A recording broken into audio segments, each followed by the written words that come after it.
Owen, sabi mo number 1 rule mo ay huwag ako mai-inlove sa'yo. Mukhang mahirap ang sinasabi mo dahil sa mga ginagawa mo sa akin. Paano ko maiiwasan ang number 1 rule mo? You're always kind and gentle when it comes to me. Alam kong sinabi ko sa'yo na bawal ka ma-inlove sa akin. Pero hindi ko sinabi na bawal ako ma-inlove sa'yo. Jam Tales present Owen and Amethyst Inspiring Love Story. Written by Aliyah May. Owen, are you sure about it? Tanong ni Ark sa kaibigan. Asawa at anak lang naman ang kailangan ko, pero ma-in love. Napailing na wika niya. Pambata lang ang salitang yan. Sagot ni Owen saka lumagok ng alak. Grabe pare, ayos naman ang plano mo pero unfair yan sa babae. Well, I think it's up to me. Basta number 1 rule ko, bawal lang ma-in love. Okay, fine. So, nakakita ka na ba ng babae na papayag dyan sa kondisyon mo? Tanong ni Ark habang nakapamaywang. Wala pa. Maikling sagot nito. See? Walang babaeng papayag sa gusto mo. Come to think of it, Owen. Gwapo ka, magandang pangangatawan. May 8 pag-abs ka na kapag nakita ng babae, maglalaway na mahawakan yan at walang babaeng hindi magkakagusto may in love sa katulad mo. Lahat sila babagsak lang sa standard mo. Mag-isip ka nga. Ark, I made up my mind at hindi na to magbabago. Sagot ni Owen sa kaibigan saka ito tumayo sa upuan matapos lagukin ang alak mula sa baso. Wag mo sanang pagsisihan ang desisyon mong yan, Owen. Pagtatawanan talaga kita kapag nalaman ko na in love ka sa isang babae. Pahabol na sigaw ni Ark sa kaibigan. Nakalabas ng bar ang binata. Tumingin siya sa paligid saka napabuntong hininga. Hindi na magbabago pang isip ko. Asawa at anak lang naman ang kailangan, hindi ko kailangang ma-inlove para magkapamilya. Wika niya. Sumakay siya ng sasakyan saka ito pinaandar. Binabagtas niya ang daan pabalik sa kanyang opisina nang may madaanan siyang isang flower shop. Nakita niyang isang babae na palabas dito. Maganda ang mukha, sexy ang katawan na may papare sa isang bote ng sikat na soft drinks. Doon lang nakaramdam ng paghanga si Owen. Kaya naman agad niyang tinawagan ng kanyang sekretarya. Matilda, gusto kong imbestigahan mo yung isang babae sa isang flower shop malapit sa office. Utos niya sa kanya tinapos ang tawag. She's perfect to be my wife. Wika niya, saka tuluyang umalis. Samantala sa All Day Flowers, isang flower shop na pagmamayari ni Amethyst Lee, ngunit nanganganib nang mawala sa kanya. Saan ako ngayon kukuha ng pambayad? Problemadong wika ng dalaga sa sarili habang nakapangalumbaba. Pinaghirapan to ng mga magulang ko at ayoko mawala ito ng ganun lang. Kung may katuwang lang sana ako sa pag-aasikaso nito, hindi ako mahihirapan eh. Pero walang lalaking tumatagal sa pakikipagrelasyon sa akin. Mabilis silang nakikipaghiwalay kapag nalaman nila na wala akong kakayang magbuntis. Nakasimangot na wika niya. Dahil dito sa kalagayan ko, nahihirapan ako magka-boyfriend. Ang laki rin ang gagasusin ko kung magpapa-opera ako. Anya, bahala na. Naglakad siya palabas ng shop nang mapansing isang lalaki ang nakatingin sa kanya. Nagkibit-balikat na lang siya saka siya bumalik sa pag-aayos ng kanyang mga bulaklak na paninda. Nang makarating si Owen sa kanyang opisina, nakasalubong niyang kanyang sekretarya. Sir, tungkol sa babae na pinaimbestigan mo, Amethyst Lee ang pangalan niya. 26 years old, pagmamayari niya yung shop. Ang balita magsasarado na rin ito dahil kukuhanin na ng bangko yung lugar niya dahil sa malaking utang. Paliwanag dito kay Owen. Saglit na natahimik ang binata at nag-isip. Pumunta ka sa bangko at sabihin mo na, bibiling ko yung flower shop na yon. Sagot ni Owen. Sigurado po ba kayo, sir? Nagtatakang tanong ni Matilda sa kanyang boss. Just do it, please. Pupunta ako dun mami at kakausapin ko yung Amethyst Lee na yon. Kinahapunan, pumunta si Owen sa flower shop. Nakita niyang babae na nagliligpit na ng mga panindang bulaklak. Hi, pagbati ni Owen dito. May kailangan kayo, sir? Nagtatakang tanong ni Amethyst. Oo, ikaw. Ha? Anong ibig mong sabihin? Don't get me wrong, miss. Ako nga pala si Owen Richmond. Nais ko sanang bilhin ng flower shop mo. Excuse me, baka nagkakamali ka ng nilapitan. Dikit ang kilay na sagot ang dalaga rito. Ikaw si Amethyst Lee, 26 years old, nakatira sa Sampaloc, Manila. Pagmamayari mo tong shop pero iilitin na ng bangko. Ito ang dahilan kung bakit ako narito. Nais kong bilhin ng shop mo para hindi na ito magsara. Hoy mister, hindi kita kilala. Basta ka nalang pumasok dito sa shop ko at hindi ko alam kung ano yung pinagsasasabi mo. Ang mabuti pa lumayas ka na. Wala akong pakialam kung sino ka at kung anong pakay mo sa akin. Galit na pinagtulakan ito ng dalaga palabas ng kanyang shop. Baliw na lalaking yun? Anong tingin niya sa akin? Desperada? Anya na makatanggap siya ng tawag mula sa bangko. Miss Lee, in 24 hours kailangan mo nang umalis sa building na yan. May bago ng may-ari niyan. Wika mula sa kabilang linya. Saglit na napatigil ang dalaga, saka siya tumingin sa labas ng kanyang salamin na pinto. Nakita niyang binatang nakasandal sa sakayan nito at bahagyang kumaway pa sa kanya. Tinapos niyang tawag saka siya lumabas. Hoy ikaw, ano ba talagang pakay mo, Mr. Richmond? Tanong niya na magkakrus ang braso sa dibdib. Simple lang, pakasalan mo ako at bigyan ako ng anak. Derecha ang sabi ni Owen sa dalaga. Bahagyang natawa si Amethyst saka muling nagtanong sa binata. Ang kapala. Anya, habang nananatiling magkakrus ang braso sa dibdib. Paano ka naman nakasisiguro na papayag ako sa gusto mo? I will give you this property. Bibigyan pa kita ng monthly allowance, isang property sa Tagaytay na may malawak na taniman ng bulaklak at isang rest house. Ikaw ang bahala kung anong gusto mong gawin sa mga yun. Tirahan mo, ibenta mo, bahala ka. Yun ay kung papayag ka sa gusto ko. Baliw na lalaking to. Kunot ang noong wika ni Amethyst sa sarili. Malaki may itutulong niya para may balik sa akin ang property at ownership ng shop. Isasapalaran ko na ito. Kung asawang gusto niya, ayos lang sa akin. Pero magkaanak, bahala na. Makalipas ang 1 linggo, You may now kiss your wife. Wika ng judge kay Owen matapos ang seremonyas ng kanilang kasal. Kailangan pa ba? Bulong ni Amethyst kay Owen. Don't worry, dampi lang ang gagawin ko.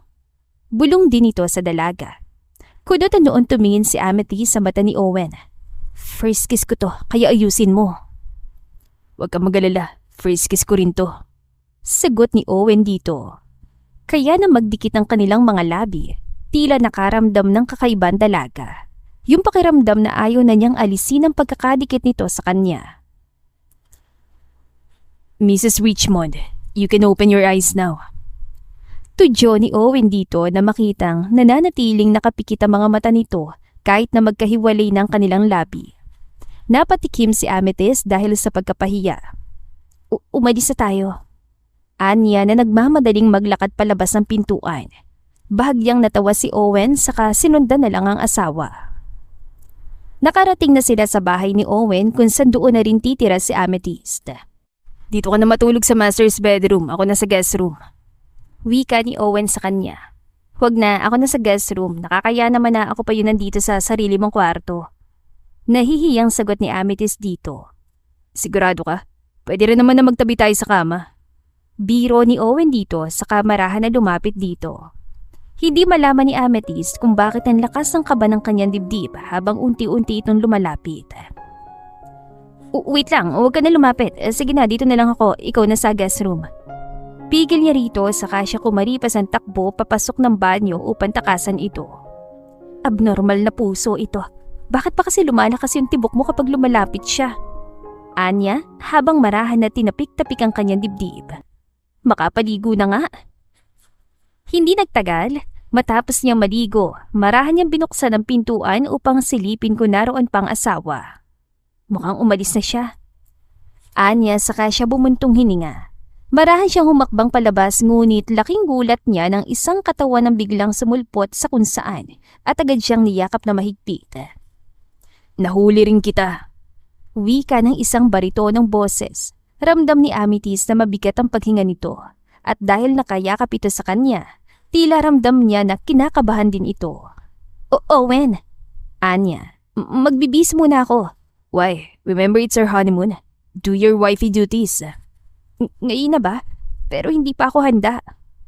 Wika niya nang bigla siyang binuhat at inhiga sa kama. Hindi ko tatanggapin ang dahilan mo. Isa ito sa napag-usapan natin. Asawa na kita. Ngayon naman ang next step. Hindi na ako makakapaghintay pa.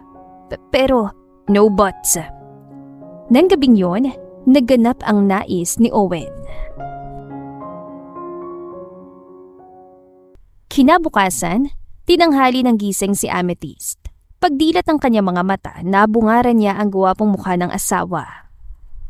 Magiging masaya sana ang pagiging mag-asawa namin ko. May namamagitang pagmamahal. Pero wala eh. Paano na lang kung malaman din niya na wala akong kakayang magkaanak? Gusto ko sanang aminin na sa kanya kagabi pero napangunahan ako ng takot. Wika niya sa sarili habang tinititigan ang natutulog na asawa. Di ka ba napapagod ng kakatitig sa akin? Tanong ni Owen habang pikit pa rin ang mata. Gising ka na pala. Nagugutom ka na ba? Ipagluluto kita ng almasal. No need. May makakatulong tayo na maaaring gumawa niyan. Magpahinga ka pa. Alam kong pagod ka dahil sa ginawa natin kagabi. Nakangising wika ni Owen. Ay, tumigil ka na nga. Ayos lang ako. Babangon na sana si Amethyst nang pigilan siya ni Owen. Kapag sinabi kong dito ka lang, dito ka lang. Wika ni Owen habang pinipisil ang tungki na matangos na ilong ng asawa. Owen, pwede ba akong magbukas ng flower shop? Paalam ni Amethyst na tila nag-aalangan pang magsabi dahil sa takot na baka hindi siya nito payagan. Okay, ihatid kita after breakfast. Maligo ka na tapos hintay na lang kita sa dining area. Sige. Nakangiting sagot ni Amethyst sa asawa. Hindi naglipat oras, naglalakad na siya patungo ng dining area nang magkaamoy siya ng masarap na pagkain. Dumiretso siya ng kusina at laking gulat niya na makitang nagluluto si Owen. Akala ko ba may makakatulong na gagawa niyan? Bakit ikaw yung nagluluto?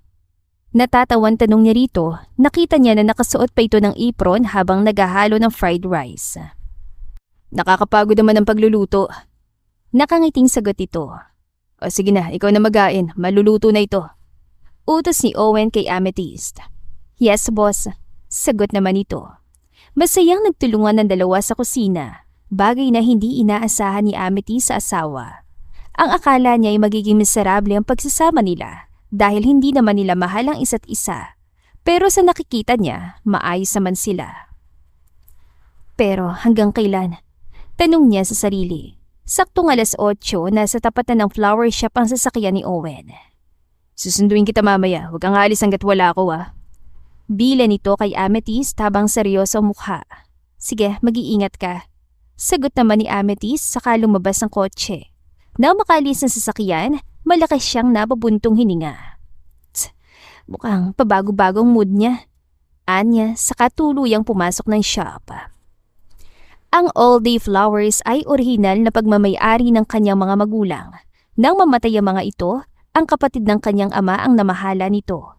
Ngunit nalaman niya na nangutang ang mga ito ng pera sa bangko at ginawang collateral ang kanyang shop. Nang hindi makapagbayad, tumakas ang kanyang tito. Nalaman lang niya mga ito nang tumawag sa kanya ang bangko.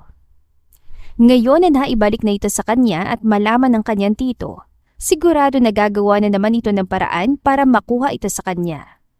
Hindi na ako makapapayag na kunin ulit nila to sa akin. Nagparaya ako nung una pero ngayon hindi na ako papayag. Wika niya. Abala siya sa pag-arrange ng bulaklak na may pumaradang kotse sa tapat ng kanyang shop. Miss Lee? Tanong ng babae sa kanya. Yes? Sagot naman niya. Ako si Matilda, sekretarya ni Mr. Richmond. Pinapasundo ka niya. Bakit daw? Pasensya ka na, sabi niya huwag ka na raw magtanong. Magsara ka na lang ng maaga. Paliwanag nito. Wala nagawa si Amethyst kundi sundin ang nais ng asawa. Sinara niya ang shop saka sumakay sa kotse ni Matilda. Habang nasa loob ng sasakyan, hindi nakatiis ni Amethyst na magtanong kay Matilda. Normal ba sa kanyang pabago-bago ng mood? Alam mo yon, mabait siya ngayon, maya-maya seryoso na siya. O kaya biglang hindi namamansin? Mabait na boss si Sir Owen. Sa pagkakakilala ko sa kanya, ang pinaka-normal na ugali niya yung pagiging seryoso. Kapag nasa trabaho, nakakatakot siya. Para siyang hindi marunong umite tapos ang talim niyang tumingin para kang lalamunin. Pero kapag nakasama mo na siya na matagal, masasanay ka rin sa kanya. Sagot ni Matilda. Para yatang gusto ko nang umatras sa usapan namin. Anya na biglang nakaramdam ng kaba dahil sa sinabi ni Matilda. Pero alam mo ba, ngayon ko lang nakita si Sir Owen na naging mabait sa babae. Dati kasi parang diring-diri siya kapag may babae na lumalapit sa kanya. Ani Matilda na tumatawa pa. Pero pagdating sa'yo, sobrang nag-aalala siya, tulad ngayon. Nasan ba siya? Secret, basta dadaling kita sa kanya. Ani Matilda na tila kinikilig pa. Ikaw, gaano ka nakatagal na nagtatrabaho sa kanya? Magsasampung taon na. Kung alam mo lang kung anong hirap yung inabot ko bago ako nasanay sa kanya. Pero ito pa rin ako, buhay pa. Natatawan sagot ni Matilda. Salamat. Kahit na papaano may mga nalaman ako tungkol sa asawa ko. Welcome. Nakangiting sagot ng dalaga. Ilan saglit pa ang lumipas nang nakarating sila sa isang hotel. Pagbaba nila, sinamahan siya ni Matilda kung saan naroon ang kanyang boss. Hanggang dito na lang ako pumasok ka na, naghihintay siya sa loob. Ani Matilda. Bahagyang tumango si Amethyst saka muling nagpasalamat. Marahan niyang binuksan ang pinto. Pagpasok niya, bumungad sa kanyang isang magandang view. Nagustuhan mo ba? Tanong ni Owen sa asawa. Ang cheesy naman ang surprise mo. Pero thank you. Ani Amethyst. Nabasa ko kasi sa isang article na gusto ng mga babae ang ganitong klase ng surprise. Sagot ni Owen habang inaalalayan ito makaupo. Ginawa mo talaga mag-research para lang masurpresa ako? Oo naman, ayoko naman na isipin mo na boring akong asawa. Hindi ko naman iniisip na ganun kang klase ng asawa. Iba nga ito sa inaasahan ko. Akala ko yung alam mo na, yung normal lang. Sagot ni Amethyst. Tungkol naman sa ating dalawa, I want to clarify everything. Wika ni Owen na makaupo sa katapat na upuan ng asawa. Alam ko na bigla ng kasal nating dalawa. Hindi ka naman siguro umaasa na magkakaroon pa tayo ng church wedding? Ha? Hindi, wala. Sagot ni Amethyst. Hindi ko alam na ganito pala siya talaga kawalang pakialam sa feelings ng iba. Wika niya sa sarili. He's so ruthless. Good. Ang gusto ko lang naman ay maging legal ang lahat. Bahagyang may kirot sa kanyang puso ang mga sinabi ni Owen. Ang akala ko, romantikong asawa to. Nagpapanggap lang pala. Naritong ATM. Ito yung pangako kong monthly allowance mo. Ikaw na bahala kung ano yung gagawin mo dyan. Bukod doon, nariyan din yung pinakabayad ka sa pagpayag mo bilang asawa ko. Alam ko na malaking sakripisyong ginawa mong pagpapakasal sa akin. Nandito rin yung mga titulo ng mga properties sa Tagaytay. Nailipat na mga ito sa pangalan mo. Owen, sobra-sobra nitong binigay mo sa akin. Kasama yan sa napag-usapan natin. Basta tandaan mo lang ang isang rule ko. Ano yon? Bawal lang ma-in love. If you have any demands, sabihin mo na para maipaayos. Wala naman. Sa dami nitong binigay mo, wala na akong dapat pang hilingin sa'yo. Sagot ni Amethyst na may peking ngiti kay Owen. Kung wala ka nang sasabihin, aalis na ako. May mga gagawin pa ako sa shop Ani Amethyst upang makaiwas na lang dito. Okay, gusto mo ba na ihatid kita? No need, magtataksi na lang ako.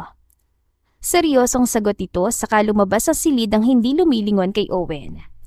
Nang makalabas siya, pinipigil niyang pumatak ang kanyang mga luha. Amethyst, magpakatatag ka. Anya. Pagkalabas niya ng hotel, agad siyang pumara ng taxi at sumakay doon. Dinala niya ang sarili sa isang bar kung saan nagtatrabaho ang kanyang best friend na si Ria. Amet, tama na yan. Paano ko malaman ng asawa mo na nag-inom ka? Tanong ni Ria dito nang kunin ang baso sa kamay ni Amethyst. Wala akong pakialam. Asawa lang naman niya ako at walang feelings na namamagitan sa aming dalawa. Sigaw niya. Tanga niya. Ang hindi niya alam na kahit anong gawin namin hindi kami magkakaanak. Pero ang sabi ng doktor sa'yo, may chance ka pa na magkaanak, kailangan mo lang makapagpagamot. Bakit hindi mo gamitin yung pera na binayad niya sa'yo? Ani Ria sa kaibigan. Ang talino mo talaga, mana ka sa akin. Wika naman ni Amethyst, kasunod ang pagyakap sa kaibigan. Grabe bes, lasing ka na, tawagan kong asawa mo at pasusundo na kita. Ilan saglitan lumipas, nakarating si Owen sa bar kung saan langon na sa alak si Amethyst. Kanina pa ba siya umiinom? Galit na tanong ni Owen kay Ria. Nako sir, mabuti naman at narito ka na, ayaw magpaawat Anong ginagawa mo dito? Sigaw ni Amethyst na ikinagulat ang dalawa. Nakapikit ang mata nito habang nakaturo ang daliri nito sa asawa. Pasensya na, ganyan talaga siya kapag nalalasing. Natatawang wika ni Ria. Hoy, asawa mo yan, tumayo ka nga dyan at umuwi ka na, sinusundo ka na niya. Ayokong sumama sa kanya, dragon yan. Diyad tao. Tulungan mo ko, best. Ayokong sumama sa kanya. Ani Amethyst habang mahigpit ang pagkakayakap sa kaibigan. Pasensya na Sir Owen. Ani Ria saka pinalo sa balikat ng kaibigan. Amet, umayos ka nga. Kaya ayokong uminom kayo eh. Praning ka kapag nakakainom. Sige na Ria, ako nang bahala sa kanya. Bumalik ka na sa trabaho mo. Utos ni Owen sa dalaga. Nang makalayo si Ria, agad na binuhat ni Owen ang asawa. Pasaway ka pala kapag nalalasing ka. Natatawang wika ni Owen. Lagot ka sa akin kapag uwi natin sa bahay. Parurusahan kita. Kinabukasan, sikat ng araw na magising si Amethyst. Ria, pahingi ng tubig! Sigaw niya. Naramdaman niya na may umupo sa tabi ng kama at inabutan siya ng tubig. Nang idilat niyang kanyang mga mata, nagulat siya na makita niya si Owen. Seryoso ang mukha habang nakatingin sa kanya.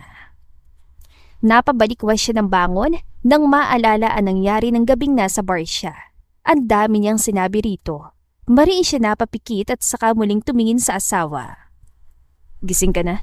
Naalala mo ba yung mga sinabi mo kagabi? Tanong ni Owen dito. Ang alin?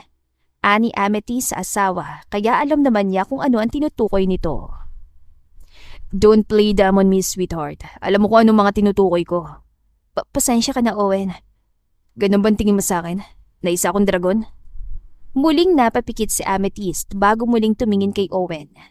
Sorry, hindi na mauulit. Talagang hindi na mauulit. Sinabihan ko sila na huwag kang papapasukin sa bar na yun. Kahit pag mamayari ko yun, hindi ko nahayaang tumikim ka pa ng alak. Nagpapraning ka kapag nakakainom ka. Ani Owen habang seryoso ang mukha. Ngunit kabaliktaran ng kanyang nararamdaman. Masaya siya dahil nakita niyang other side ng pagkatao ng asawa at kung gaano ito kaganda kapag nalalasing. Kung alam lang niya kung gaano siya ka-wild kagabi sa kama. Bulong ni Owen sa sarili. Ano yun? May sinasabi ka? Tanong ni Amethyst. Umiling lang si Owen saka muling nagsalita. I heard Ria called you Amet. Is that your nickname? Oo. Bata pa lang kami. Yun na yung tawag niya sa akin. Cute. Simula ngayon, Amet na rin ang itatawag ko sa'yo. At ang gusto ko, dito ka lang sa bahay.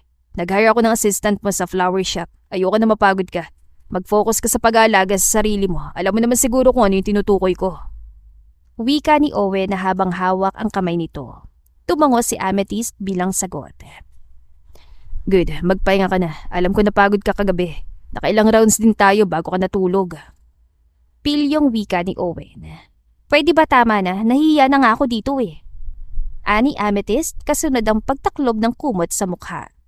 Bahagyang natawa si Owen dahil sa inasal ng asawa. Inalis niya ang kumot sa mukha nito saka muling hinawakan ang kamay ng asawa. Fine, magpahinga ka na. Aalis na ako. Nagluto ako ng almusal kapag nagutom ka. Kumain ka na lang, okay?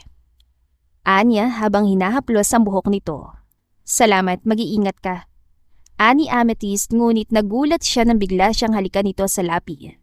Bye. Bulong ni Owen dito matapos itong halikan. Nakalabasan ng pinto si Owen kaya nakahinga ng maluwag si Amethyst. Tumayo siya sa kama at sumilip sa bintana. Nakita niya ang papalayong sasakyan ng asawa. Bumalik siya sa kama at saglit na pumikit. Tama si Ria. Malaking pera din ang ibinigay ni Owen sa akin. Maaari kong gamitin ang perang yun para makapagpagamot. Kailangan ni Owen ng anak at nais ko itong ibigay sa kanya. Bumangon siya mula sa kama. Nagtungo siya sa banyo at naligo at nang matapos, mabilis siya nagbihis. Pupuntahan niya ang kaibigan at magpapasama siya. Sa ospital, tahimik na nakaupo ang magkaibigan sa harap ng mesa ng doktor. Naghihintay sila kung ano ang sasabihin nito tungkol sa kalagayan niya. Well, ganun pa rin. Nahirapang maglabas ang egg cells ang fallopian tubes mo. Pero ang good news, may mga procedures naman para dito. Maaari kang dumaan sa isang surgery o kaya IVF, depende sa lagay ng tubes mo. Pero masasuggest ko ay ang mag-undergo ka ng surgery. Nakangiting paliwanag ng doktor. Pag-usapan niyo ng asawa mo suggestion ko. For now, take this medicine for a month.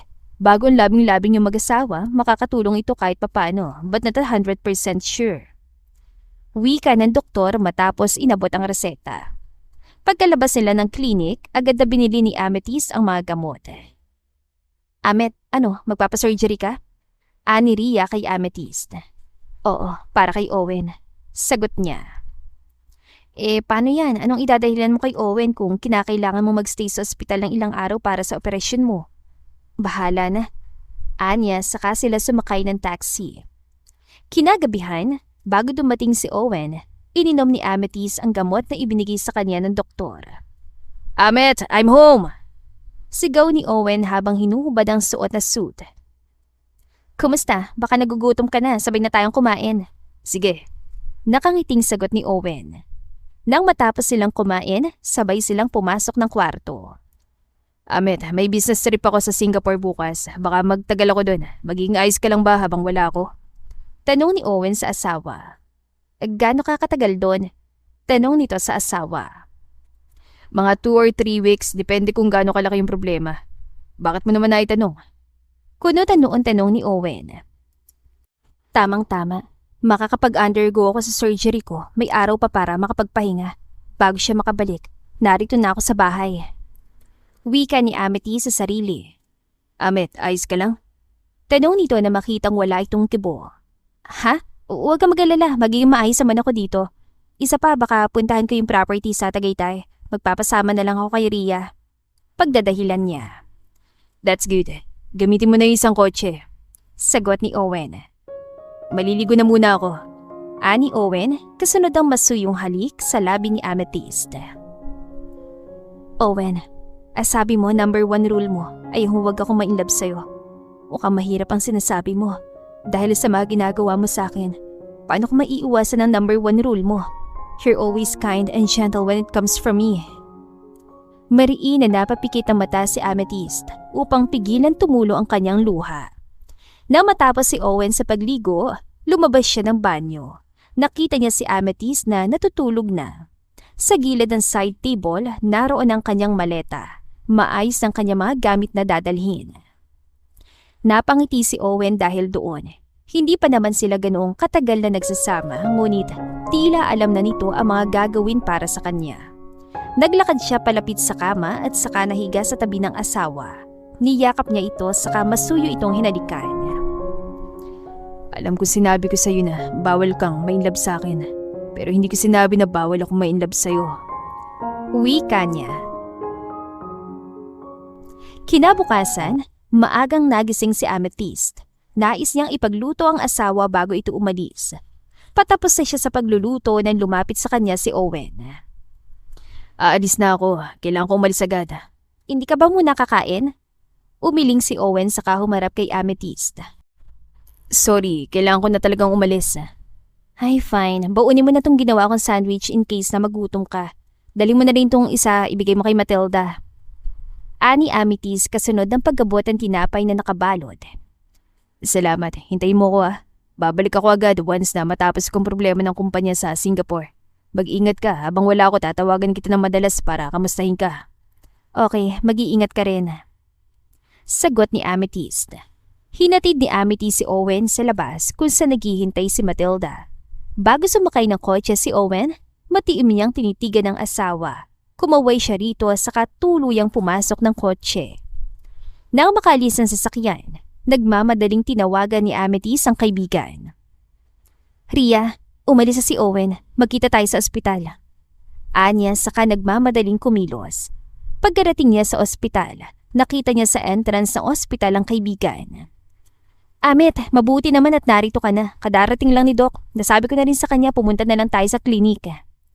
Ani Rhea, kaya naman sabay silang pumasok sa loob ng ospital at nagtungo sa doktor. Matapos makausap ni Amethyst ang doktor at sinabi ang procedure ng surgery ay pumirma na siya. Rhea, ikaw nang bahala sa pagbabayad, naritong pera. Anya sa kaibigan. Nang araw na yon, natuloy ang operasyon ni Amethyst. Nasa pribadong kwarto na siya na magising. Mabuti naman at gising ka na. Ani Rhea sa kaibigan. Anong sabi ni Doc? Kumusta ang operasyon? Nang hihinapan tanong ni Amethyst. Successful naman ang operasyon. Ilang araw ng pahinga lang makakauwi ka na. Masayang pagbabalita ni Rhea. Mabuti naman kung ganon. Tumawag pala si Owen habang nasa loob ka ng operating room. Anong sabi? Hinahanap ka. Siguro makailang beses na siyang tumatawag, halos nauubusan na nga ako ng dahilan eh. Ani Rhea. Sige, ako nang bahala mamaya kapag tumawag ulit siya. Samantala, nasa gitna ng meeting si Owen, ngunit lumilipad ang kanyang isipan. Tila nakakaramdam siya ng pag-alala para sa asawa. Bakit kaya? Ilang beses na akong tumawag sa kanya, palaging si Rian sumasagot. Owen, is there something wrong? Tanong ng kaibigan niyang si Ark. Ha? Wala. Sagot ito saka tumayo. Excuse me, lalabas muna ako para magpahangin saglit. Paalam niya sa mga kasama. Pagkalabas niya, agad niyang tinawagan ulit ang asawa. Ngunit sa pagkakataong yon, pa-video call ang ginawa niya. Matapos ang ilang ring, agad na sinagot ni Amethyst ang tawag. Ay, mabuti naman at sinagot mo ng tawag ko. Ano bang ginagawa mo? Kanina pa akong tumatawag pero si Rian laging sumasagot. Ani Owen na hindi mapigilan na maglakas ang boses. Sorry, medyo sumakit kasi yung puson ko. Nandito ko ngayon sa ospital, dinala ko ni Rhea. Agad na nagbagong ekspresyon ng mukha ni Owen nang malaman na nasa ospital ito. Agad siya nakaramdam ng takot at matinding pag-alala sa asawa. Ayos ka lang ba? Gusto mo ba umuwi ako para samahan ka? Hindi na. Maayos na ako. Mamaya lang lalabas na ako dito. Huwag kang mag-alala. Kasama ko naman si Rhea. Di ako pababayaan nito. Ani Amethyst na ipinakita ang kaibigan. Don't worry, Sir Owen. Sasamahan ko si Amet hanggang sa makabalik ka. Ani Rhea. Okay, kapag may kailangan kayo, sabihan niyo ako agad ha. Ayos lang talaga kami. Sige na, baka nakakabala na ako sa trabaho mo. I don't care. Mas mahalaga ka kaysa sa trabaho ko. Matapat na sagot ito. Sige. Tawagan mo na lang ako ulit kapag hindi ka na busy. Bye. Paalam ni Amethyst kasunod ang pagtapos ng tawag. Ay, buti na lang at sinagot mo na. Ang hirap kausap niyang asawa mo. Bakit kasi ayaw pang umamin na may gusto na siya sa'yo? Ang arte niya, may nalalaman pa siyang bawal ma-in love. Ano sinasabi mo? Imposible na ma-in love siya sa akin, no? Nag-aalala lang yung tao, normal lang yun sa mag-asawa. Natatawang wika ni Amethyst sa kaibigan. Normal talaga yun sa mag-asawang in love sa isa't isa. Ako, sure ako na mahal mo na siya, aminin mo. Rhea, hindi nga pwedeng ma-in love, di ba? Pero mahal mo na. Aminin mo na kasi, alam mong hindi kita titigilan hanggat hindi mo ako sinasagot. Pangungulit nito sa kaibigan. Malakas na bumuga ng hangin si Amethyst. Alam niya na kapag hindi pa siya sumagot, sigurado na kukulitin siya ng kaibigan. Kaya marahan siyang tumango. Abnormal kayong dalawa. Bagay nga kayo pareho kayong nagtatago ng feeling sa isa't isa. Yung lalaki in denial na in love sa asawa. Yung babae baliw na gagawin ng lahat para sa lalaking ayaw aminin sa sariling mahal na rin ang asawa. Good luck sa taguan niyo ng feelings. Ani Rhea na tumitirik pang mata sa katarayan. Oo na. Ang mabuti pa, ayusin mo na yung release ko. Sa bahay na lang ako magpapahinga. Total, maayos na naman ang lagay ko, sabi ni Doc. Utos niya sa kaibigan. Makalipas ang 3 araw, nakalabasan ng ospital si Amethyst. Ang bili ng doktor ha, huwag kang kumilos masyado. Bawal ka magtrabaho na mabigat. Hindi pa masyadong magaling yung tahi mo. Narito yung mga gamot mo, naglagay na ako ng alarm sa phone mo para sa oras ng pag-inom mo. Makakalimutin ka pa naman. Bili ni Rhea habang hatak-hatak ang maleta ng kaibigan. Yes po. Nakangiting sagot ni Amethyst dito. Niyakap niya ito saka muling nagpasalamat. Alam mo ikaw ang drama mo. Alam mo namang hindi kita kayang tiisin. Naluluhang wika ni Rhea. Huwag kang mag-alala sa akin. May makasamahi ako dito. Kaya imposible na kumilos ako dito. Alam mo naman si Owen, kahit na minsan malamig ang pakikitungo niya sa akin. Mabuting asawa siya. Ayaw niya ako napapagod. Sagot ito sa kaibigan. Kasi nga mahal ka na niya. Sige na, alis na muna ako. Babalik ako dito mamaya, dito ako matutulog. Ayoko nga, makiki-aircon ka lang eh. Biro ni Amethyst dito. Ano naman, lubusin ko na hanggat wala si Sir Owen. Simula na mag-asawa ka, madalang na tayo mag-bonding. Nakasimangot na wika ni Rhea. Nagtatampo ka na niyan, hindi bagay sa'yo. Ani Amethyst sabay yakap dito. Magtabi tayo sa guest room, magpapahanda ako kay Manang ng mga snacks para habang nanonood tayo ng movie. Sa wakas, masayang sambit ni Rhea sa kaibigan. Makalipas ang ilang araw. Amet, nandito na ako. Makalipas ang ilang araw, Amet, nandito na ako. sigaw ni Owen pagpasok ng pinto, pagod na pagod at tila kulang sa tulog. Sir, iwan ko na tong maleta mo rito. Uuwi na rin ako para makapagpahinga. Wika ni Matilda sa amo. O sige. Maikling sagot ito. Palabas na si Matilda na makasalubong niya si Amethyst. Girl! Masayang pagtawag ni Matilda. Narito na kayo agad? Gulat na tanong ni Amethyst.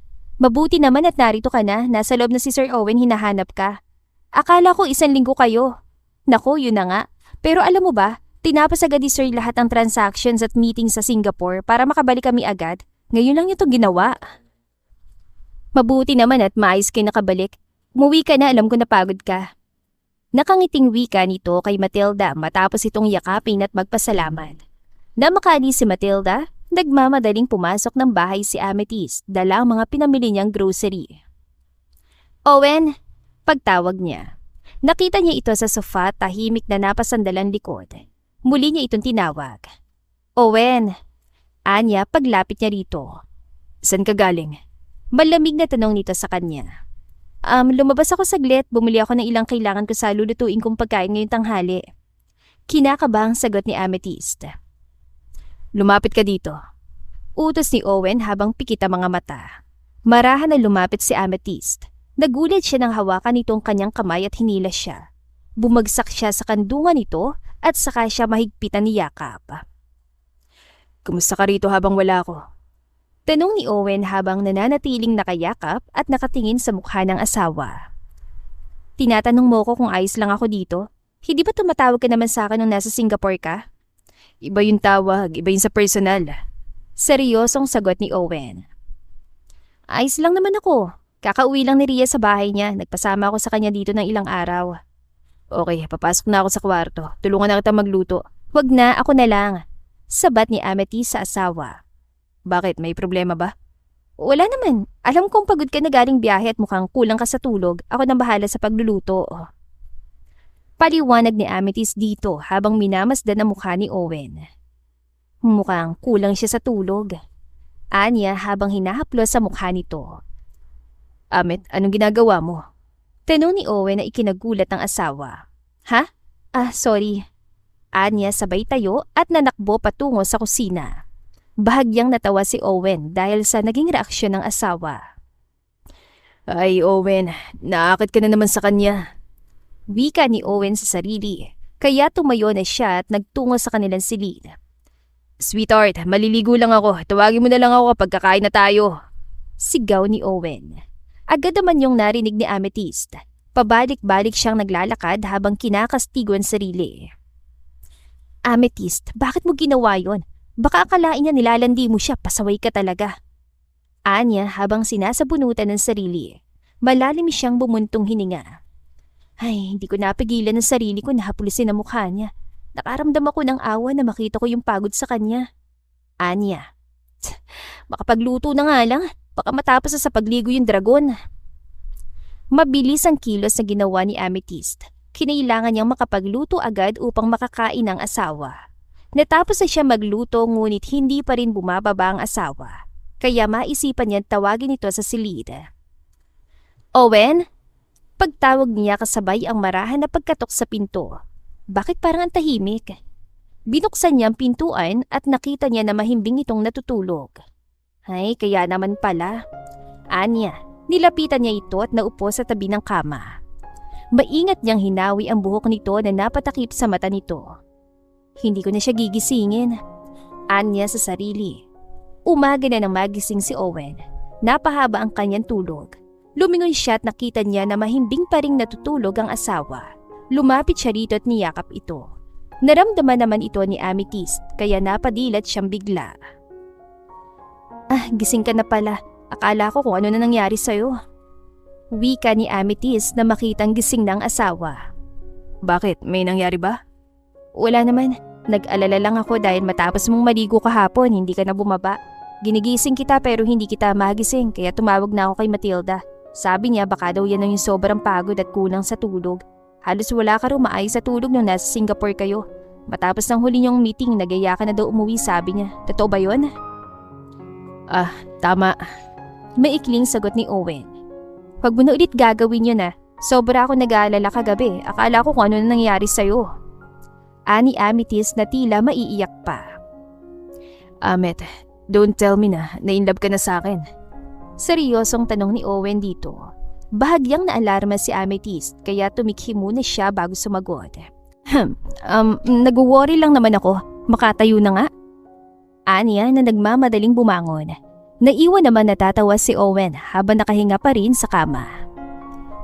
Paano kung sumagot siya ng oo? Dapat ko na bang i-terminate ang rule number 1 ko para sa kanya? Wika ni Owen sa kanyang sarili. Saglit muna siya nag-isip sa kanya na pagpasyahang bumangon. Lumabas siya ng kwarto at sinundan ng asawa sa kusina. Napatigil siya na makita ang asawa. Tila bumaga ng lahat habang minamasdan niya ang bawat pagkilos ito na may ngiti sa labi. Ano ba itong nangyayari sa akin? Natutulala na ako sa isang babae at ang bilis ang tibok ng puso ko para kung hindi makahinga. Anya, hindi na malaya ni Owen na humakbang siya palapit sa asawa saka ito niyakap mula sa likod. Owen, anong ginagawa mo? Nauutal na tanong ni Amethyst. Niyayakap ka. Bakit? Bawal na bang yakapin ng asawa ngayon? Hindi naman, kaya lang nahihirapan akong kumilos. Amet, namiss kita. Bulong ni Owen sa tainga nito habang ginagawa na nito na mumunting halik. Mabilis na iniharap ni Owen sa kanya ang asawa saka agad na nilapitan ng halik. Hindi na pumalagpas si Amethyst sa ginawa ng asawa. Niyakap niyang braso sa leg nito at hinayaan nitong buhatin siya pabalik ng kwarto. Kinatanghalian, matapos ang nangyari sa kanila nung umaga, si Owen na nagpatuloy ng kanyang ginagawa. Sumisipol pa ito habang iniinit ang mga pagkaing niluto ni Amethyst. Nang matapos nitong initin, naghain siya sa kanya tinawag ang asawa. Amet, kain na tayo! Pagtawag niya rito, hinalikan niya ito sa noo dahilan upang dumilat ang mga mata nito. Napagod ka ba? Tanong ni Owen na may pilyong ngiti sa labi. Medyo, kung okay lang, maliligo muna ako bago ako bumaba. Oo naman, bilisan mo lang baka lumamig na yung pagkain. Ani Owen na muling hinalikan ito. Okay, maikling sagot ni Amethyst kasunod ng pagbangon sa kama. Papasok pa lang siya sa banyo nang makatanggap siya ng tawag. Amet, dumating na raw si boss? Tanong mula sa kabilang linya. Tumawag ka talaga sa akin para tanungin lang yan? Oo naman, edi cancel na yung bonding natin mamayang gabi. May magandang movie fan naman ako nakita kanina sa internet. Nanghihinayang na wika ni Ria sa kaibigan. Gusto mo ba na tanungin ko siya kung okay lang na magpunta ka dito? Naku, wag na no. Oo nga pala, fully healed na ba yung tahi mo? Baka naman naging wild kayo kagabi Biro ni Ria sa kaibigan. Kagabi? Pagdating pa lang ng dragon na to, nakatulog na, kaya walang labing-labing na nangyari kagabi. Besides, mukhang maayos naman na yung tahi ko. Kanina lang nangyari ang bakbaka namin ng daddy dragon ko. Naging maingat naman siya, mabuti na lang at hindi niya napansin yung tahi ko kanina dahil abala siya sa... Fine, tama na. Too much information. Alam mo naman na single ako, kaloka ka. Ines na wika ni Ria. Next week pa lang balik mo kay Doc. Kailangan niya malaman ang lagay ng tubes mo. Paalala ni Ria. Okay. Maikling sagot niya saka tinapos ang tawag. Sana magkaroon na ng magandang resulta. Anya saka itinuloy ang planong maliko. Matapos niya makapaligo, agad siyang bumaba at nagtungo sa dining area. Inabutan niya si Owen na may kausap sa telepono. Seryoso mukha nito habang nakapamaywang. Owen, kain na tayo. Aya niya rito. Ngunit hindi ito sumasagot dahil abala ito sa pakikipag-usap. Nagkibit-balikat siya saka siya nagtungong mag-isa sa lamesa. Agad niyang naamoy ang masarap na pagkain na niluto niya kahapon. Hindi niya yun na-enjoy kahapon dahil nag-aalala siya sa asawa. Nagsasali na siya ng pagkain nang biglang lumapit sa kanya si Owen. Narito ka na? Akala ko naliligo ka pa. Ani Owen na makaupo sa upuan. Seriously? Hindi niya narinig yung pagtawag sa kanya kanina? Anya. Tinawag kita pero mukhang abala ka sa pakikipag-usap mo. Kaya hindi na kita inabala pa. Mukha kasing importante. Kailangan ko na magtungo sa office. Ayos lang ba kung mauna na ako sa'yo? Oo naman. Anya, ngunit may kalakip na lungkot sa kanyang pagsagot. Owen, ayos lang ba kung gamitin ko ulit yung isang kotse papunta ng shop? Paalam din ni Amethyst dito. Sweetheart, that car is yours. Hindi mo na kailangang magpaalam pa sa akin. Nakangiting sagot ni Owen na ikinangiti rin ni Amethyst. Thank you. Thank you lang ba? Wala bang... Hindi pa man natatapos ang sasabihin ni Owen ay agad nang nakalapat ang labi nito sa kanya. Matamis na napangiti si Owen saka masuyong hinaplos ang ulo nito. Kunting kamustahan muna tayo mga listeners. Kumusta po ang ating kwento sa araw na ito? Nagustuhan niyo po ba? Ano sa tingin niyo ang mangyayari? Leave your comment lang po sa ating comment section at tignan natin kung tama na iisip niyo sa pagpapatuloy ng ating kwento. Makalipas ang isang buwan. Good news, Mrs. Richmond. Wika ng doktor na makuha ang resulta ng kanyang ultrasound. Successful ang naging surgery mo at inabot itong resulta kay Amethyst. Dok, anong ibig sabihin nito? Kinakabahang tanong nito sa doktor. It means you're pregnant. Masayang sagot ito. Natulala si Amethyst dahil sa narinig na resulta. Tila maiiyak siya dahil sa tuwa. Siguradong matutuwa si Owen sa balitang ito. Anya habang minamasdan ang papel na hawak. Mrs. Richmond, paalala lang kailangan mo mag-ingat lalo na't kambalang dinadala mo. Dagdag pa ng doktor na mas ikinagulat ni Amethyst. Doon tuluyang napaiyak si Amethyst. Ngayon ganap ng pagiging ina niya. Bumalik ka rito next month para sa monthly check-up mo. Ito yung mga vitamins na dapat mong inumin. Huwag mong kalilimutan ang bilin ko. Dobleng pag-iingat ang dapat mong gawin, okay? Agad na tumungo si Amethyst bilang sagot sa doktor. Mabilis siyang sumakay ng kotse. Gusto niya sorpresahin ang asawa kaya naman pupuntahan niya ito sa opisina. Nang makarating siya sa opisina ni Owen, inabutan niya itong abala sa pagbabasa at pagpirma ng mga dokumento na nasa lamesa nito. Marahan siyang kumatok sa pintuan upang kunin ang atensyon nito. Come in. Sagot ni Owen ang hindi tumitingin kung sinong kumakatok. Mr. Owen Richmond, busy ka ba? May papipirmahan lang ako sa iyo. Wika ni Amethyst na bahagyang binago ang boses. Ano ba yun? Tanong ni Owen na hindi pa rin tumitingin. Hanggang isang papel ang inilapag sa kanyang harapan. Kinuha niya ito at pinakititigan. Doon lang niya tinignan kung sinong dumating. Amet. Sambit niya saka tumayo mula sa kanyang kinaupuan. Anong ibig sabihin nito? Ibig sabihin yan, magiging daddy ka na. Siwalat ni Amethyst. Tulad ni Amethyst, saglit na natulala si Owen dahil sa nalaman. Pilit na inaabsorb ang nalamang balita. Totoo ba to? Magiging daddy na ako. Hindi ko alam na ganito palang pakiramdam. Aniya sa sarili. Muli niyang tinignan ng papel na hawak saka tumingin sa asawa. Nilapitan niya ito saka mahigpitan ni yakap. Salamat. Ani Owen na tila maiiyak. Mahigpit itong niyakap ni Amethyst saka ito bumulong. I was just fulfilling my duty as your wife. Ani Amethyst na ikinatigil ni Owen. Tamang ginagawa lang niya ito dahil yun ang napag-usapan naming dalawa. Ani Owen na ikinatigil niya. Matiim niyang tinitigan ang mukha ni Amethyst at napansin niyang tila kakagaling lang nito sa pag-iyak. May problema ba? Nag-aalalang tanong ni Owen dito. Hindi kaya ayaw niya nangyari? Ayaw ba niya magbuntis? Pinagsisisihan ba niya nangyari? Mga tanong na pumapasok sa isip niya habang tinititigan ang mukha ng asawa. Amet, may nangyari ba? Umiling si Amethyst saka muling yumakap kay Owen. Masaya lang ako. Anya na ikinangiti ni Owen. Huwag kang mag-alala, hindi kita pababayaan at ang magiging anak natin. Owen, putol ni Amethyst sa asawa. Mga magiging anak. Pagtatama niya rito na ikinalaki na mata ng asawa. Naging doble ang saya ni Owen dahil sa nalaman. Napatayo siya mula sa kinaupuan at tila nais tumalon sa tuwa. Muli niyang nilapitan si Amethyst sa kahinalikan. Ganoon ang eksena ang inabutan ni Rhea at Ark nang pumasok sila sa opisina ni Owen. Tikhim ni Ark na ikinagulat nilang mag-asawa. Hey, anong meron? Tanong ni Ark sa kaibigan. Oo nga, may nangyari bang maganda? Sabat ni Rhea. Nilapitan ni Owen ang kaibigang si Ark sa kainakbayan.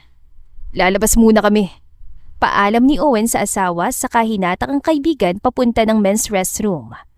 Nagkatinginan lang si Amethyst at Rhea. Nang makalabas ang dalawang lalaki, agad na hinarap ni Rhea ang kaibigan. Anong resulta? Tanong nito. Positive at kambal pa. Ani Amethyst, napayakap siya kay Rhea dahil sa tuwa. Wow! Ang lupit pala ni boss. Don't tell me na 1 strike lang yan. Tumango si Amethyst sa kanatawa. Sharpshooter ang dragon ko. Pagmamayabang nito na ikinangiwi ni Rhea. Kakarumi ka. Alam mo single ako, huwag mo ang dumihan ng utak ko. Ani to, ngunit sa huli ay natawa na rin. Ang arte mo? Ani Amethyst. Bakit nga pala kayo magkasama ni Ark? Tanong nito na ikinaiwas ang tingin ni Rhea. Ha? Nagkataon lang na nagkasabay kami, yun lang. Pagdadahilan nito. Huwag mo ko lokohin, alam ko kung nagsisinungaling ka sa akin o hindi. Kaya sabihin mo na, kayo na ba? Ano kasi?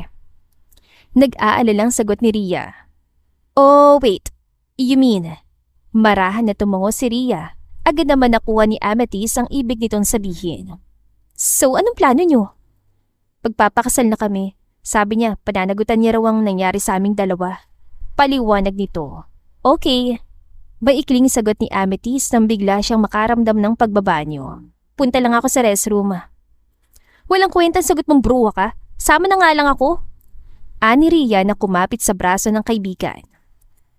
Malapit na sila sa restroom ng mga babae nang mapadaan sila sa restroom ng mga lalaki.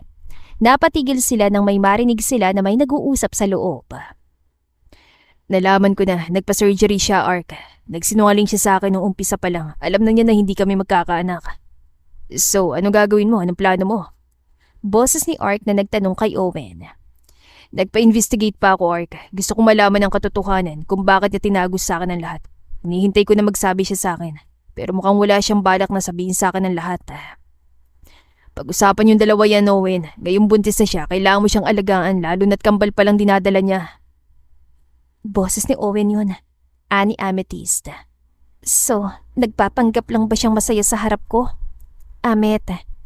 Ani Rhea na makitang iiyak ng kaibigan. Kaya hinila na niya ito papasok ng restroom. Doon umiyak si Amethyst. Hinayaan lang siya ni Rhea na ilabas ang sama ng loob nito dahil sa narinig. Yun nga ba sinasabi ko eh. In love ka na sa kanya kaya ka nasasaktan ng ganyan. Hindi ko naman gustong mahulog sa kanya, best eh. Kusa ko yung naramdaman sa kanya. Hindi ko alam kung paano niya nalaman na nagpa-surgery ako. Ay, fine. So, anong plano mo? Wala. Legal kami mag-asawa kaya wala akong ibang gagawin, kundi alagaan na lang sarili ko at ang magiging mga anak namin. Sagot ni Amethyst habang hinahaplos ang hindi pa kalakihang sinapupunan. Paano si Boss Owen? Asawa ko siya. Gagawin ko na ng obligasyon ko sa kanya bilang asawa. Yun naman ang napag-asunduan naming dalawa, di ba? Asawa at anak lang naman ang kailangan niya. Walang pagmamahal na namamagitan. Ani Amethyst. Ngayong alam na niyang lahat, siguradong marami nang magbabago sa aming dalawa. Nang mahimasmasan siya, agad siya naghilamos. Kaya mo yan, Amethyst. Marami ka ng pinagdaan ng pagsubok sa buhay. Kaya mo yan, ha? Matapos silang magbanyo, agad silang lumabas. Sakto naman na palabas na rin ang magkaibigang Owen at Ark. Kanina pa kayo dyan? Tanong ni Ark sa kanila. Hindi, bakit? Si Rhea sumagot dahil alam niya na hindi kaya magsalita ni Amethyst. Wala naman. Ani Ark. Amet. Pagtawag ni Owen sa asawa. Sabay na tayong umuwi. Tatapusin ko lang yung mga pinipirman kong documents.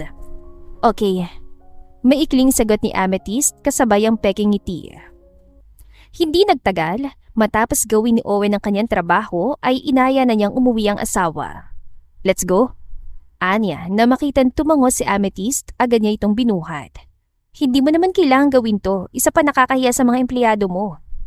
Wika ni Amethyst habang tinatakpan ang mukha sa pamamagitan ng pagsubsob sa balikat ng asawa. Bakit ako mahihiya? Asawa naman kita. Sagot ni Owen habang nakatingin sa mga mata ng kanyang asawa. Pinagtitinginan at pinag-uusapan sila ng mga empleyado habang pasakay sila ng elevator. Hoy, magsibalik kayo sa trabaho! Sigaw ni Matilda.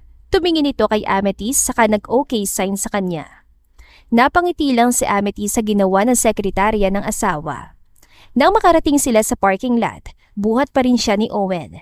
Ngunit nang makarating sila sa sasakyan nito, maingat siyang ibinabat sinakay sa loob ng kotse. Na masiguro ni Owen na maayos ng asawa, agad siyang sumakay at binuhay ang sasakyan. Uwi na tayo. Nakangiting wika ni Owen kasabay ang paghawak sa kamay ni Amethyst at masuyo itong dinampian ng halik. Nagagawa pa niyang ganitong bagay kahit na alam na niya na nagsinungaling ako sa kanya. Ani Amethyst habang tinititigan ng asawa. Nang makarating sila sa bahay, wala pa ring kibot si Amethyst. Pagkababayan ng sasakyan, dumiretso na siya sa kanilang kwarto at nahiga. Minamasdan lang ito ni Owen, bawat kilos at galaw. Kailangan ko na ba siyang kausapin tungkol sa nalaman ko? Wika niya sa sarili. Kinagabihan, nagpunta si Owen sa isang bar kasamang kaibigang si Ark. So, anong balita? Nakapag-usap na ba kayo? Tanong ni Ark kasunod ang paglagok ng alak mula sa baso. Umiling lang si Owen. Hindi ko alam kung paano sisimulan. Nag-aalala ako, Ark. Paano kung dahil doon bigla niya akong iwan? Natatakot ako. Wow, in love ka na sa kanya. Aminin mo na. Natatawang wika ni Ark sa kanya. Oo na. Sagot ni Owen. O see? Kailan mo pa naramdaman na in love ka na sa kanya? I don't know. Siguro nung araw na makita ko siya sa labas ng shop niya.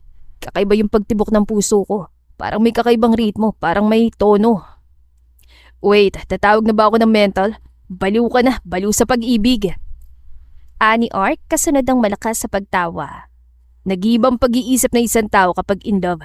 Katulad mo ngayon. Love is so mysterious. It moves in different ways. Wala talaga nakakaalam kung kailan at paano mo ito mararamdaman. Oy, naririnig mo ba yung sarili mo? In love ka na rin yata eh. Ani Owen habang itinuturo ito. Maybe. Maikling sagot ni Ark. Wait, don't tell me. Si Ria, sakla ba't may nangyari sa amin? Pag-amin nito. What? Alam na ba ito ni Amethyst? Sigurado yun. Alam mo naman ang mag-best friend sila. Sure ako na sinabi na niya nangyari. Ark, kilala kita. Isang playboy at walang pakialam sa nararamdaman ng isang babae. Owen, iba si Ria. Sabat ni Ark sa kaibigan. Anong plano mo? Magpakasal kami. Pananagutan ko ang nangyari sa aming dalawa. Bakit? Nabahag bang buntot mo sa kanya? Natatawan tanong ni Owen. Siguro nga. Natatawan sagot na rin ni Ark. Ikaw, intindihin mong problema niyo mag-asawa. Kailangan yung pag-usapan yan bago pa makapag-isip ng kung ano si Amethyst. Hindi nagtagal, nagpaalam na si Owen sa kaibigan. Pagkarating niya ng bahay, inabutan niyang asawa na mahimbing nang natutulog. Lumapit siya rito at nahiga sa tabi nito. Wala akong pakialam kung nagsinungaling ka sa akin tungkol sa pagpapa-opera mo. Pabulong niyang wika habang nakaharap dito. Sigurado na ginawa mo yun dahil sa kagustuhan ko mag-anak. Ginawa mo para sa akin. Ngayon ko na-realize na napaka-makasarili ko. Ibinigay mo yung mga bagay na ikaliligaya ko, pero ako, hindi ko man lamang maibigay sa iyo ikaliligaya mo. Anya habang masuyong hinahaplos sa mukha ng asawa. Kung sasabihin mo sa akin na pakasalan kita sa simbahan, gagawin ko. Kahit anong gusto mo, buong puso ko yung gagawin, Amit. Pero hindi yun ang gusto ko. Sagot ni Amethyst dito na ikinagulat ni Owen. Gising ka pala, so narinig mo yung mga sinabi ko? Marahan na tumango si Amethyst, saka idinampi ang palad sa mukha ng asawa. Ang tanging hiling ko lang ay ang pagmamahal mo. Yun lang ay sapat na sa akin. Pero hindi ko na yun magagawa. Sagot ni Owen habang nakatitig sa mga mata ng asawa. Dahil nung una pa lang kita makita, na-inlove na ako sa'yo. Agad na tumulo ang luha ni Amethyst. Nang marinig niya ang mga katagang yun sa kanyang asawa, tila nakahinga siya ng maluwag at natunaw lahat ng kanyang alalahanin at pangamba dahil sa inamin nito. Amit, I really love you. Hindi ko yun maamin sa'yo dahil hindi ko pa sigurado kung totoo ba yung nararamdaman ko para sa'yo. Napatunayan ko lang yun na malaman ko na buntis ka. Parang sasabog ang puso ko sa tuwa. Pag-amin niya habang nakangiti, agad na lumapit si Amethyst sa asawa at mabilis na ginawaran ng halik sa labi. Matapos itong madampian, mahigpit niya itong niyakap. Paano mo nga pala nalaman na nagpa-surgery ako? Tanong ni Amethyst na maalala. Naalala mo ba yung araw na may kausap ako sa telepono? Oo, sobrang seryoso ng mukha mo nun. Nakakatakot ka kapag ganun ang itsura mo. Para kang isang dragon na handa ng bumuga ng apoy. Natatawan sagot ni Amethyst na ikinatawa na rin ni Owen. Nasa banyo ka nun at naliligo, kaya ako na yung kumausap sa kanya. Sinabi niya sa akin ng lahat, Amet. Alam ko na malaking sakripisyong ginawa mo. Nagalit ako sa sarili ko dahil wala ako sa tabi mo ng araw na yun. Kaya pala nakakaramdam ako ng matinding kaba at tuwing tatawag ako para kamustahin ka palaging si Rian sumasagot. Yung pala, nasa loob ka ng operating room. I'm sorry. Hingi ng tawad ni Owen. Hindi ka dapat humihingi sa akin ng tawad. Ako dapat. Noong umpisa pa lang dapat inamin ko na sa iyong lahat. Sorry. Ani Amethyst kasunod ang mahigpit na yakap sa asawa. Makalipas ang ilang buwan, Sweetheart, ready ka na? sigaw ni Owen mula sa labas ng kanilang kwarto. Oo, sandali lang, palabas na! Sagot naman ni Amethyst mula sa loob. Ilan sandali lang ay lumabas na ito habang hawak ang may kalakihan ng tiyan. Oh, mag-iingat ka. Ani Owen habang nakaalalay. 2 buwan na lang at lalabas na sila. Excited na ako na makita at mahawakan ng malilikot na ito. Anya napigil ang panggigigil. Hindi pa yan nakakalabas, paano na kaya kung hawak mo na sila? Natatawan sagot naman ni Amethyst. Nakababa na sila ng hagdan na makita mag-asawang Ark at Rhea. Pare, sigurado ka ba na kambal yung dinadala ng asawa mo? Tanong ni Ark kay Owen. Hoy Ark, kung wala magandang sasabihin ang bibig mo, mabuti pang itiko mo yan. Ani Owen sa kaibigan. Fine. Sagot ni Ark dito saka lumapit sa asawa. Ikaw kasi? Wika naman ni Rhea sa asawa. Ark, kung pwede lang na ako ng magdalang tao, gagawin ko para hindi ko na makitang nahihirapan ng asawa ko. Sagot naman ni Owen dito. Ang laki na talaga ng ipinagbago mo. Dati wala kang pakialam sa mga babae at ayaw mo na dinidikitan ka nila. Ngayon, ikaw na yung parang linta sa asawa mo. Iba talaga kapag in love. Hoy, kung makapagsalita ka, parang hindi ka rin baliw sa pag-ibig Ani Owen sa kaibigan. Tumigil na nga kayong dalawa. Kanina pa naghihintay si Doc sa ospital. Kailangan na nating magpunta. Ani Rhea sa dalawang lalaki. Oo nga naman, ang mahalaga mahal nyo kami at ganun din kami sa inyo. Ani Amethyst habang hawak ang kamay ng asawa. Hindi ko alam na ganito pala kasarap ang magmahal at mahalin ang taong pinahalagahan mo. Wika ni Owen. Ay, nagdrama pa siya. Ani Rhea. Umalis na tayo. Nagkatawanan lang ang tatlo kaya naman sumunod na sila palabas ng bahay. Sa ospital, tahimik na nakahiga si Amethyst habang sinusuri ang lagay ng kanilang mga anak sa pamamagitan ng ultrasound. Seryoso mukha ni Owen habang nakatingin sa monitor. Dok, kumusta? Tanong nito. Maayos naman ng mga bata at mukhang makikita na natin ang gender nila. Balita nito sa mag-asawa. Masayang nagkatinginan ng mag-asawa habang magkahawak ang kamay. Ito, tignan nyo, lalaki ang isang ito. Wika ng doktor. At babae naman itong isa. Congratulations! Pagbati ng doktor. Salamat po, Dok. Wika ni Owen matapos salikan ng kamay ng asawa. Kailangan mo pa rin mag-ingat, Amethyst. Sa susunod na 2 linggo, kailangan mong bumalik dito. Kailangan nating mamonitor ang lagay ng mga bata. Dito na rin natin malalaman kung kailangan mong dumaan ng CS o kaya naman ang normal delivery. Paliwanag ng doktor sa mag-asawa. Salamat, Dok. Ani Owen habang inaalalayan ng asawa na makatayo. Matapos silang mag-asawang, Ark at Rhea naman ang pumasok. Hindi nagtagal pagkalabas nila. Nagaya si Owen na kumain silang 4 sa labas. Pre, nais mo na ba lahat? Bulong ni Ark sa kaibigan. Tumungo si Owen bilang sagot. Dali muna natin sila sa hotel. Itinibre ko na sa kanila doon papunta na tayo. Ani Owen sa kaibigan. Anong pinagbubulungan yung dalawa? Mataray na tanong ni Rhea. Oo nga, kanina pa namin napapansin kakaibang kilos yung dalawa. Wala. Sabi ko kasi kay Ark, maghati kami sa bayad mamaya. Palusot ni Owen. Umalis na tayo. Hindi nagtagal, nakarating sila sa isang hotel. Akala ko ba sa isang restaurant tayo kakain? Hotel 2 Ani Amethyst. Hoy Owen, ganitong hirap na ako sa pagbubuntis ko, nakakaisip ka pa ng kalokohan.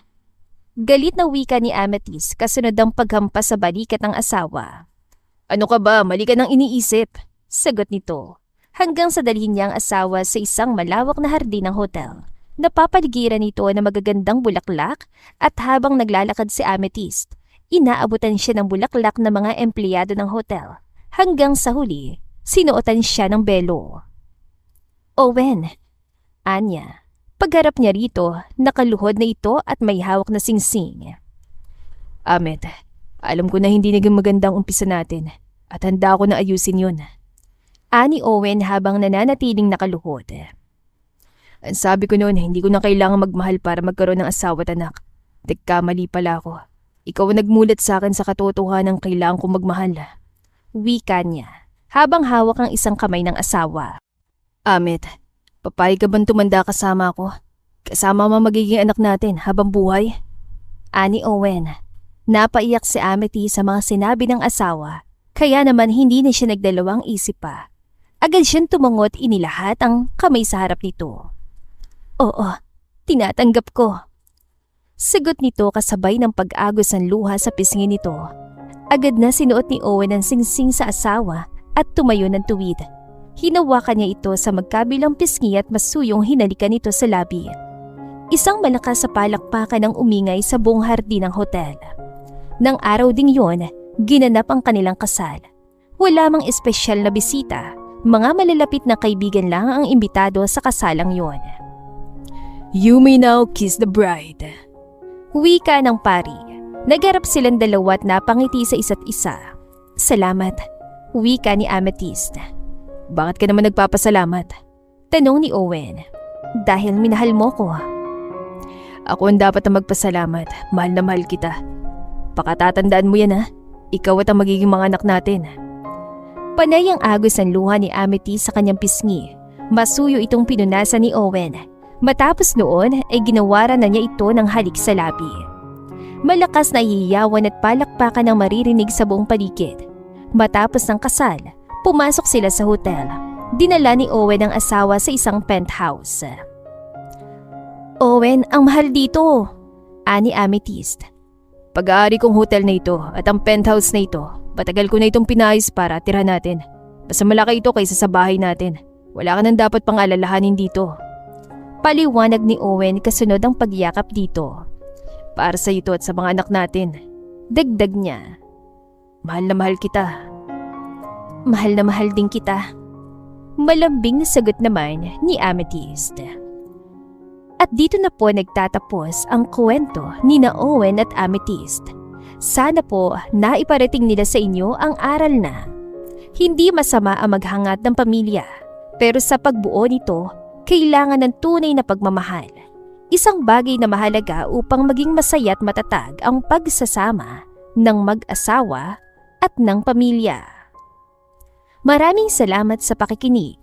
To God be the highest glory. Hanggang sa muli. Paalam!